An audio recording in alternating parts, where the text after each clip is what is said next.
say that I'm part of the problem, but I'm refusing to participate in that clown show and that circus that's going on because for decades there has been misrepresentation on my behalf.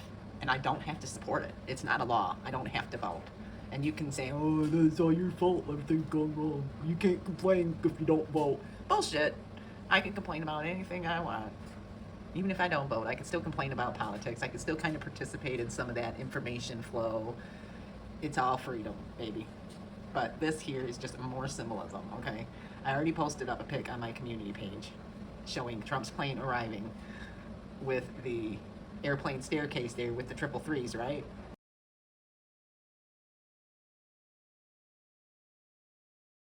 Keep in mind, there are no coincidences, folks. The purple dress that Trump's lawyer there, Miss Alina Habba, is wearing, that is symbolism.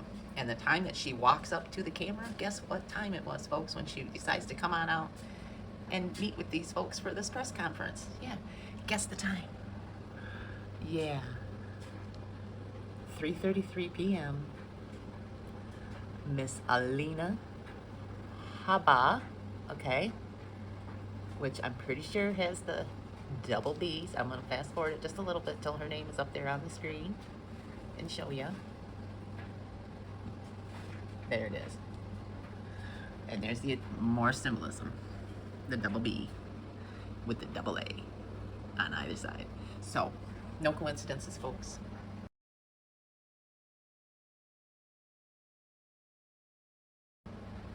You may think that Trump is not a part of the established government order of things, but I think you would be mistaken to think that.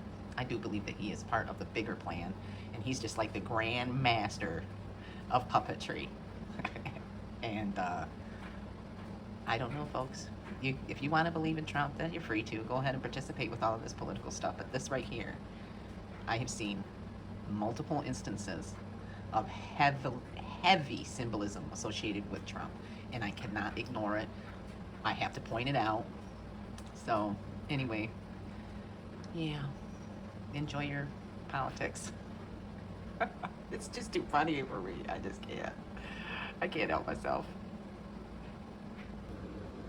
Okay, so I can just picture it like all these people sitting around in a room trying to figure out how they're going to get people to go along with and vote for like their own invasion of their own privacy and to just go along with all of this stuff. Because I mean, ultimately, when you look at everything that has changed and everything that's been passed as a result of these orders out of chaos events, we lose more and more of our own like personal rights and freedoms that are granted to us not by the Constitution but by our birthright. It's just that our public leaders or so-called representatives are supposed to protect those rights.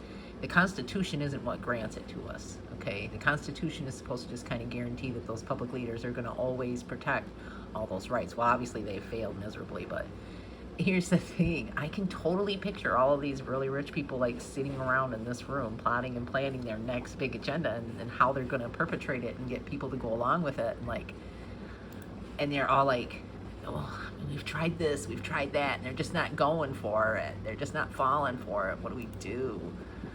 You know, what do we do? They're just not going along with it. And then in walks Trump, right? And he says, here, I'm going to show y'all how it's done. Yeah.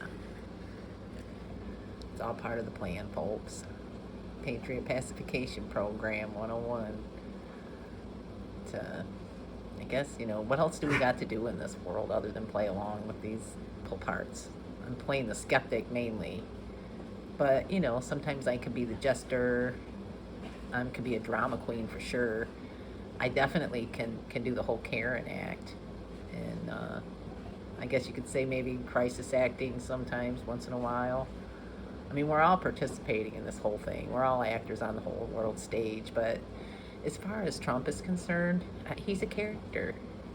And albeit a very entertaining one, I will say he definitely triggers people in certain ways. But You know, it's just all part of the programming, all part of the plans. He's just one of the grand masters that's getting more done as far as getting the people to agree to set these precedents for different things on how they move forward, and holding certain people accountable for things. They're using Trump, you know, by putting forth all of these different narratives and these accusations and then going through the whole court system and all of that kind of stuff. They're using Trump and his situation to set the precedents because they know that the general public is going to be like, no, don't put him in jail. No, don't prosecute him. No, he did nothing wrong. You know, like, oh, Roger Stone didn't do it, right? So that when they go through and they set the precedents and the standards for this person, they're going to apply those same standards and precedents to someone in the future, and y'all aren't going to like it. And then they're going to turn around and they're going to go, hey, you're the ones that asked for this. You're the ones that agreed to this for your man Trump. So what's good for the goose is good for the gander. Yeah. Game on, folks. Every election cycle, same games, same narratives, just sometimes different actors. What role do you play?